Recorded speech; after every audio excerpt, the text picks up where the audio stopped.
wants a peacock back thing. Spectacle of the peacock. There is absolutely nothing badass about a peacock. Nothing. Come on, you piece of junk. It's Hawg, baby. New Blizzard interview about Diablo 4's future. Here we go. There was an interview done with Diablo 4's producer, Rod Ferguson, talking about the future of the game, as well as public test realms and microtransactions within the game. So let's go ahead and break down that interview. So the first question was about Season 2. Why was Season of the Blood effectively the most well-received by the players? And the answer to this one was, well, it's a combination of things. The first thing he says is that Malignant Hearts, basically the Season 1 mechanic, wasn't as approachable as Malignant Tunnel. The Season 2 mechanic, so the average player would be able to get the vampire powers and understand the vampire powers, which were the season mechanic, much earlier than in Season 1. This would make sense because the vampire powers you just had to click to unlock, whereas the Malignant Hearts you had to like RNG your way into the drop, put it into the item, etc. So that one I can understand. Now the second point here I think is a larger point too, which is that the Season 2 with the Blood Harvest helped them understand what to do with the Hell Tides. So the Hell Tides are kind of a boring farm in the beginning when the game came out. We are participating in active, it's not even active game development. We are the damn game, we're the Q&A, we're the game testers for them. Oh, Season 2 helped us understand what we need to do around things like Helltide. You're supposed to already know what you're doing. You don't take everybody's money and then figure out what, you don't go to the damn mechanic and say, I need my transmission rebuilt, and then he takes your money and then he tries to figure out how to rebuild your transmission about 4 or 5 times after you drive it, and this one shifts good. See if you can make it better. This is Blizzard we're talking about here. This is Blizzard. They basically invented the damn genre, and they don't know what to do with something as silly as Helltide. And everybody thinks that this season's gonna save it, huh? But the Blood Harvest was actually well received, and he continues on to sort of explain that you can slay a multitude of monsters, and the feeling of power, that we worked hard to optimize the engine, optimize the art, to be able to turn that dial up when it comes to basically the density. He's talking about power fantasy. The fantasy really is about slaying multitudes of monsters and that feeling of power. No shit. No shit, Rod. You don't say. Holy shit, stop the goddamn presses. Is this guy serious? So Joe Shelley talked about systems, tried to explain to us what systems is. Now we're going to talk about what power fantasy is. No shit, Rod. It's like telling us what a fart is coming out of your malignant tunnel. We know what that is. One of the big things we're also learning, as I go back to your original questions about what we're learning through the seasons, is really around monster density in terms of, be a part of Diablo. We've been screaming about monster density since the launch of the game. He's just now understanding this? Of the monsters. So in the beginning of Diablo 4, there was a mob density complaint. People were saying there's not enough monsters on the map, and the Blood Harvest was one of the first times that we actually got to feel like we're chewing through a whole bunch of monsters, and that is what he's referencing here, that the Blood Harvest was a success in terms of what they should take from that and put into the Helltide. They should take the monster density, and they should take the mechanics of like summoning the councils and the legions and stuff like that. Now you might wonder to yourself, well, why did it take them this long to figure out that people want to kill more monsters? This has been a feedback point since the beginning of Diablo 4.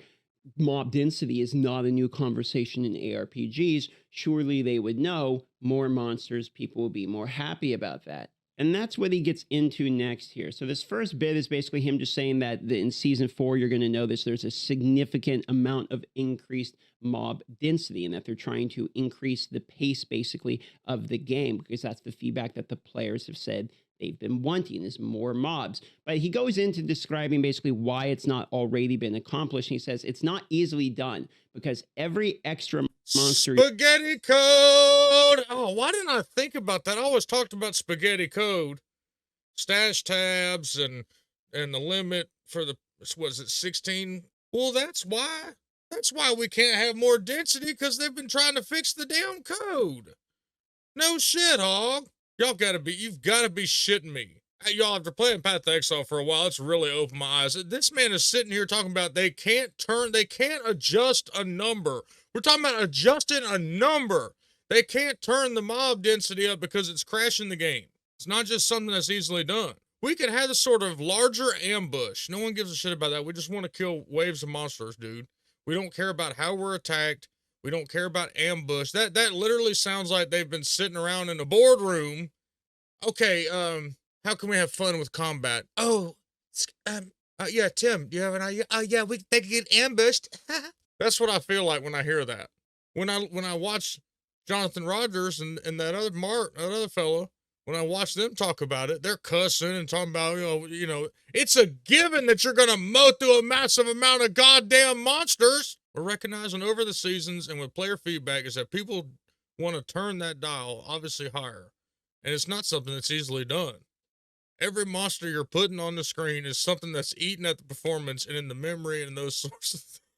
So we have to kind of come at it systematically and go, okay, we want to increase the density 10%. We have to go and optimize the engine and go optimize the art and get there and try to find smart ways to This is a brand new game. They're still running this on the Hydra engine. Like I've said this before. I'm going to say it again and again. It's Joe Pipiora slipped up and said it was on the Hydra engine, which is what Diablo 3's engine was. It's running on the same engine that Diablo 3 was running on. It's an unoptimized piece of fucking trash. They're literally sitting here right here saying they have to go optimize the engine to turn up the monster. I'm having a fucking stroke. They have to go optimize the engine to turn and optimize the art to turn up the density 10%. And we think that season 4 is going to save the game. Not we. They think season 4 is going to save the game. And from the director of the game, the head cheese of the game, you have to re-optimize the damn game to get more density. Hey, what happens at PoE if we want more density? Those sorts of things. So we have to come to a system and go, okay, we want to increase the density by 10%. Then we have to go and optimize the engine, optimize the art to get there and try to find smart ways to do that. So what you're seeing through the seasons, you've seen the density get more and more and more. And I think it's coming to a good place in season 4 when you see how rich the Hell Tides are. Now, performance being an issue in relation to ARPGs is not something that's new. In fact, in Path of It blows my mind that this man literally just admitted that the game was released in an unfinished state and it's taken them 4 seasons to try to get optimization to get more mobs in the game. This is a brand new game. Not brand new anymore, I guess, but 2023 modern game. And you can't increase 10%. You can't go in there and adjust the slider. I don't understand. I don't understand that at all. Why didn't you just delay the game? Path to Exile 2 delayed the game or delayed the launch of the beta, and it was fine. Everyone was like, yeah, release a good game, we're good. What? I don't understand. This is the equivalent to getting the ball in football and running down to the 10-yard line and thinking that you're on the fucking goal line and spiking the ball when it's 4th and 25 and you're down by 7. It was there. All you had to do was just take the ball and go score. It was there for the taking, and you fumbled it so fucking hard. Exile, when I play it, if I'm playing Blight or something and there's a million mobs on the screen, the resolution gets dynamically scaled or becomes really laggy if I do not dynamically scale the resolution. And so this has definitely been an issue on multiple games, but it's not the first time Diablo 4 has run into tech issues. For instance, we have the stash loading problem where it took forever for us to get extra stash storage. Dude, but I mean, DM, the amount of monsters that you're talking about in Path to Exile that lags the game down it's unfathomable for Diablo. It couldn't even think to manufacture that kind of amount of density that's coming out of that stuff. There's just no way it could do that, ever.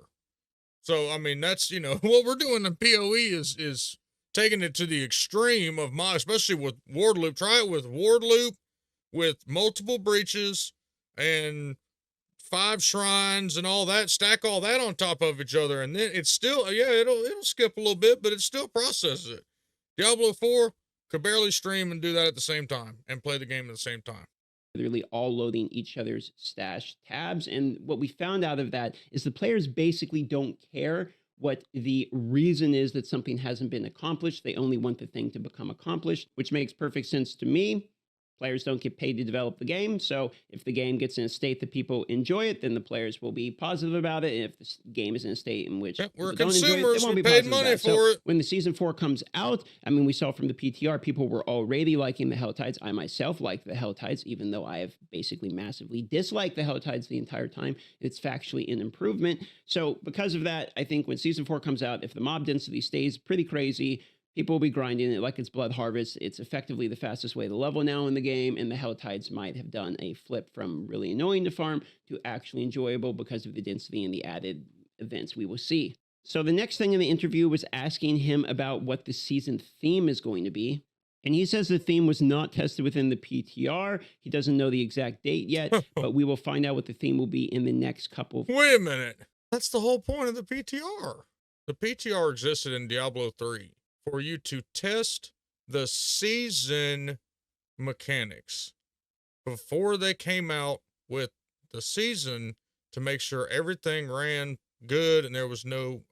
This entire time, I have thought that they had some season stuff in there. They had a PTR to have... Oh my God, they had a PTR just to have everybody test the game. It was another beta. That's all it was. That's not a PTR. Why isn't anybody saying anything about this?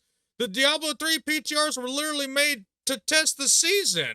They haven't even tested the season yet. Oh God, this is going to be great content.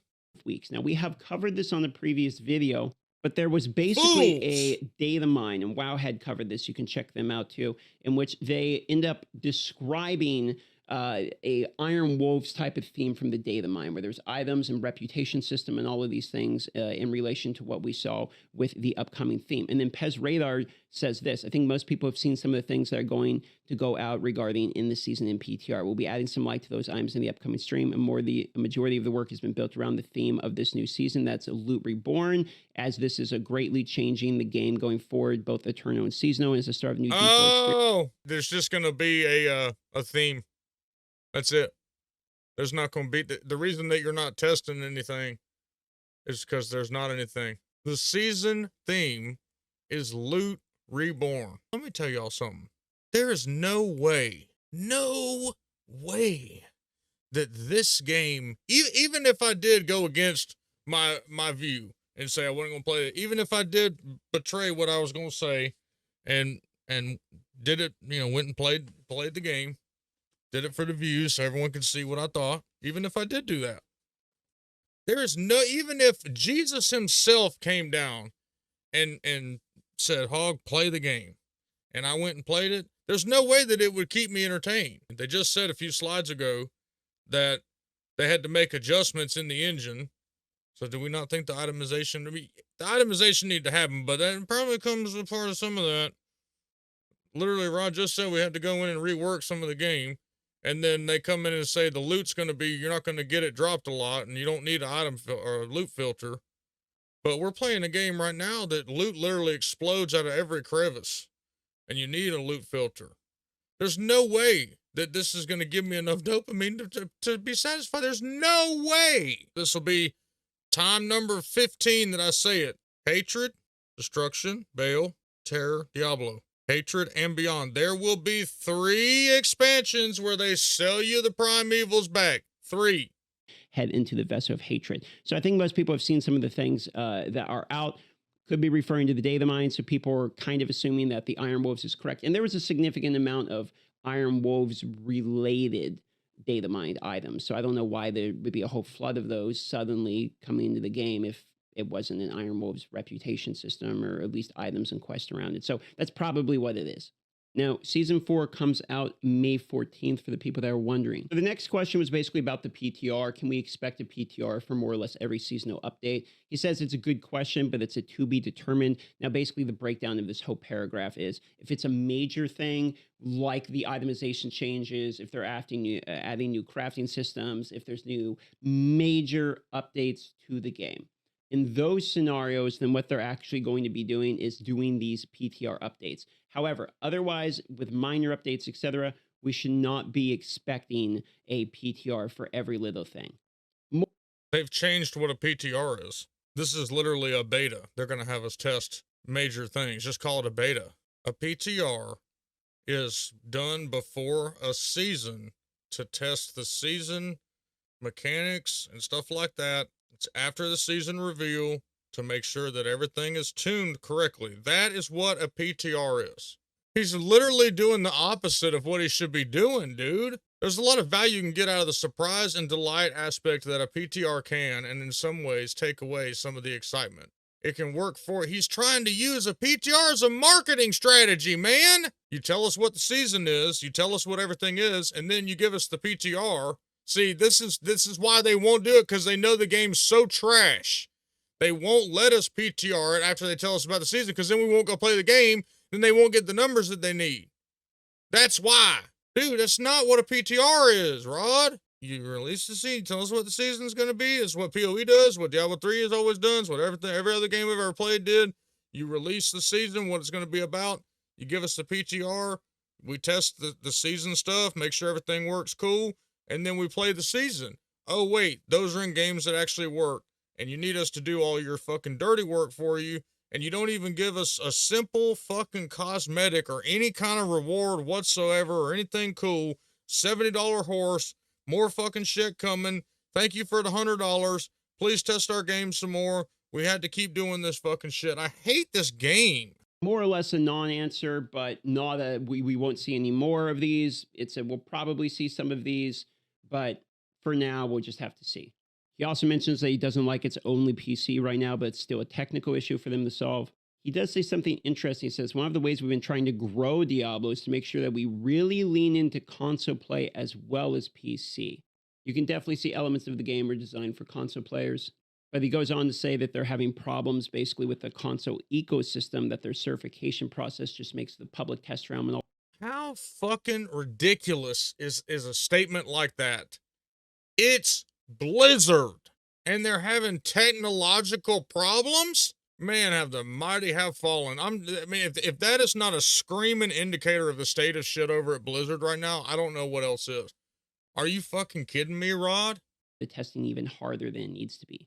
So this next question is actually an interesting one, because something they have said about microtransactions in the game is that basically the best looking stuff is stuff that you have to earn in the game. But as the game goes on, who wants a peacock back thing? Spectacle of the peacock. There is absolutely nothing badass about a peacock. Nothing. There's nothing that running through the hordes of hell with that on your back would do to the demons except make them fucking laugh at you. Why would you want that? 1,000 fucking platinum for that. Why?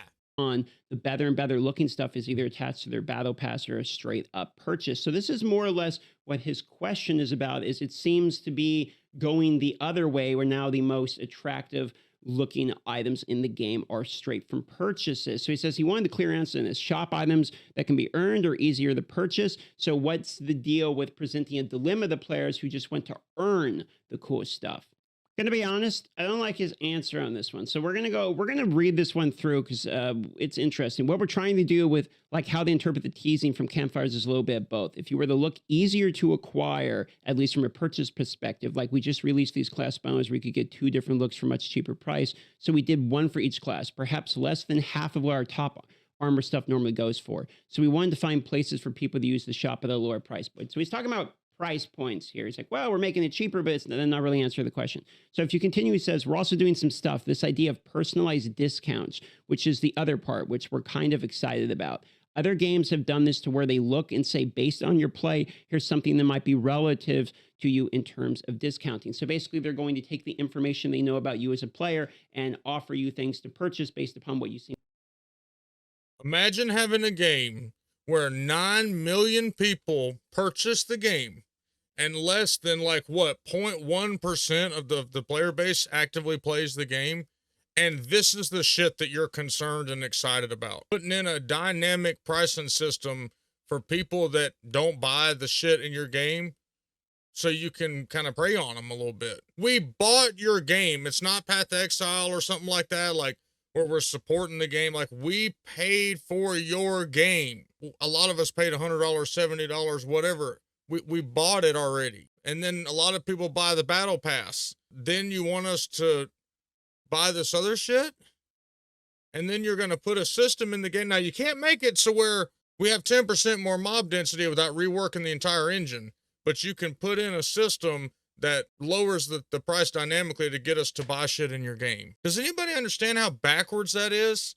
It's almost like morally wrong. Like, it just feels dirty after hearing it. Like, oh yeah, we're going to be watching you in the game and then we're going to figure out how we can sell you some shit. Well, like, no, motherfucker, if I want to buy something, I'll buy it. But you've got shit like Peacock and you've got like a little wolf dude, a little baby wolf pup in the back. Like, it's not cool.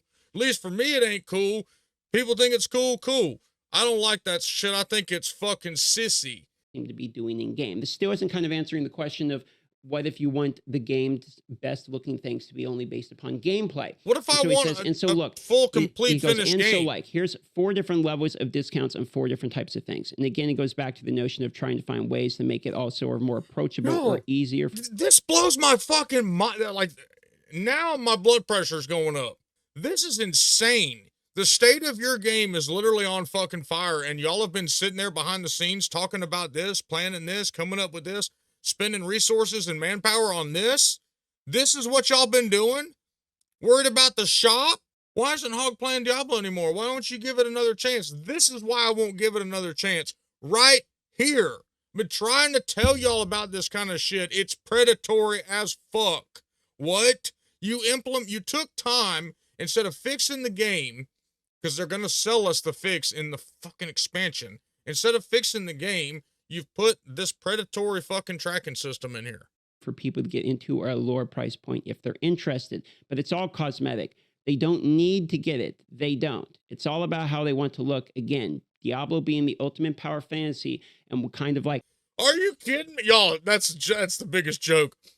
Diablo being the ultimate power fantasy. You gotta be shitting me. How do you want to look? So there's no power in any of that. It's all about your vanity and playing with your power fantasy. So I don't like this answer personally, because this point of Diablo being the ultimate power fantasy and kind of that how do you want to play, how do you want to look is true. But if the how do you want to look is 50% of that he's saying here, and it's locked behind a paywall, then they don't need to get it. They don't means that you're only expecting people to care about this portion, the how do you want to play. So I don't really understand his answer here, if I'm being quite honest, because the how do you want to look, he's right. It is part of the power fantasy. So then why are you saying you don't need to buy it? Well, if you want to look that way, then you do actually need to buy it. And people aren't saying that they want a discount for it. They're saying that you want to earn that stuff in game. Again, I'll bring up the concept of you had gauntlets that could have given out rewarded cosmetics, or the gauntlets maybe could have given out rewarded premium currency if you really want to do it that way, but it didn't. That was a design decision to purposefully not reward paid cosmetics for basically the best players in the game. Even mobile games, you can look at Clash of Clans, even mobile games will give out premium currency for being good at the game, for instance. This isn't something that happens in Diablo. So if you do want to look the way you want to look, and the way you want to look is the stuff you have in the shop, then you have to buy it. So I'm not necessarily a fan of this answer in particular. And it gets a little bit worse with the answer, in my opinion. So he says, I think we're talking about the notion of making cool stuff that people can earn. That's an ongoing conversation. At the beginning of Diablo 4, we were very focused on that kind of... He's such a fucking predator. He's a certified predator. Anytime they say that's an ongoing conversation, that means they're not doing that, as of right now, at least. That's an ongoing conversation. That's a real corporate kiss-ass way of saying... we ain't doing that. We're always talking about the notion of making cool stuff that people can earn. That's the whole point. Dude, Diablo 3, you had set dungeons. Each set, which sets are non-existent in this game, doesn't make any sense because it's not a Diablo game. But sets had set dungeons that if you completed, and there was 2 tiers, like, you know, I forget, master. You'd master it, and you could do the regular. And if you did a certain amount, you would get a reward. It was wings or some kind of cosmetic, but you had to earn it. You couldn't buy those. There's nothing like that. They just want your money. Buy. Oh, we're thinking about cool stuff people can earn. That's an ongoing conversation. It's been in every goddamn game that y'all have put out, except for this. Staying authentic and staying grounded. Okay, that's good. as with each season, we're kind of getting more comfortable with, okay, our launch is over and we've had our authentic moment. Now we can start to turn the dial to be a little bit more fantastic. This basically just means, okay, we decided not to have a ridiculous amount of paid cosmetics, but now we can turn the dial up on that. Like, this doesn't really read well as a player, in my opinion. Nope. So I think you're starting to see that in some of the shop exploration we're doing, like Lord Eater. There's some interesting skins there. Now, I've said before, cosmetics don't I thought it said Lord Easter. bother me unless they're, and I'm cool with them selling cosmetics. I am. I think it's fine to sell cosmetics in the shop. The only time when I don't like cosmetics being sold in these games is when the cosmetics look objectively better than any of the gear really you get in game. And basically what he's saying is before they were staying authentic to the no, the shop stuff will look worse, but now the shop stuff is starting to look better, more fantastic, I guess is the way he's describing that. So he says, I think that's the type of stuff you also see become part of the earnable stuff, as well as we look at our seasonal journey and how to improve the season journey, how we look to include new types of cosmetics, the way you saw in Diablo 3. So see, I'm interpreting that differently. I'm interpreting that as authentic, meaning true to Diablo. And now that the authentic, they can start going more fantastic. That means loud, I guess, or different, or stuff that's not normal Diablo, like the peacock shit. I think that's what he's talking about. I don't think it has anything to do with the making them look better for people to buy. I think that was already the plan to begin with. Make the purchase ones better and make the ones you find in the game, all 12 of them, whatever it is, lame as fuck. They all look the same. But I think they're going to start going where they were adamant on launch. This is going to be a traditional feeling Diablo game. And now that that's over, now they can start throwing ideas out there to get you to spend more money. Some interesting stuff on the horizon I think you'll be excited about. We're always trying to find the right balance in terms of what is earnable. We want to be cool things for people that can earn, which I think you can. My brother doesn't spend a dime and he looks cool when he's playing with me, and I try to basically buy everything. You can still earn really cool things. But in my opinion, sort of missing the point that if all of the cosmetic like improvements are being focused on the shop, I mean, how many really in-game earnable cosmetics have we had outside of like the bonus seasonal stuff that has shown up, right? With like the Midwinter Blight. We haven't really had a lot of like massive improvements in terms of what you can look like in an earnable aspect. Most of these are tied to the shop. So anyway, he's kind of missing that point a little bit here. Gross! He does point out one point that I think would be a good W in terms of this conversation, where he says they were looking at the season journey and how they can improve the season journey. Now, if they add on the season journey, just the free season journey that we can all do, right? If they add in there ways to like store up and save premium currency so you could buy stuff out of the shop, or if they add like, let's say the previous season skins in there or something. So maybe if you want to buy, you're just buying the cosmetic a little early, but if you wait for the next season and farm the next season journey, then you could get it. Well, in that case, it's significantly improved in my opinion. So if he does go down the rabbit hole that he's saying here about looking at the season journey and how to make it more earnable, then that would be a decent solution. It's not about player reward, dopamine hits, anything, working for something, carrot on a stick, incentive, whatever adjective or analogy or whatever you want to use. He doesn't understand that. That's where he's lacking. Not DM, Rod, Tunnel Boy. Like, imagine if they had this, but it wasn't for sale. You could not buy it. You had to work for it and get it. Kill Duriel 18 times in a row, holding the shield in your left hand on Sunday morning or something. Then that would be a decent solution. So then he kind of makes a joke and talks about unicorns. Like the interviewer here was campaigning for more unicorns. And he says, well, there is one. There's a unicorn mount. It was really funny because we were joking with our art director because in the original interviews when we launched, he was like, yeah, we're not going to do anything crazy like unicorns. And then in the shop there showed up an armor that added a horn to the horse and made it a unicorn, basically. This last question he asked him was, he says, what had been his most rewarding moment and most challenging in his 4 years of residency? And this breakdown here says, I think my most challenging moment is what the company has gone through in 4 years I've been here. It's well documented. I don't need to bring it back up. But that's just been hard to see. That was challenging. I guess it kind of feeds into what has been the most rewarding too with all that. And you add a pandemic on top of it and the fact that we are still able to come together as a team to launch Diablo 4 the way we did. Then he finishes. That's not something to be proud of, launching it the way that you did. You should have delayed the game. Off by basically saying he's grateful to be part of the launch and it's been really exciting, etc. for him. He does say one thing, which is as we get ready for the expansion later in the year. So he is talking about them, planning obviously for the expansion of Vessel of Hatred that's already been mentioned. So we do have that coming sooner rather than later. And we will see how good it is on arrival. But as of right now, I got to go live. So I will see you on the live stream. You can click on the link down below in order to. I'm not playing that expansion. They ain't getting my money. Ain't happening.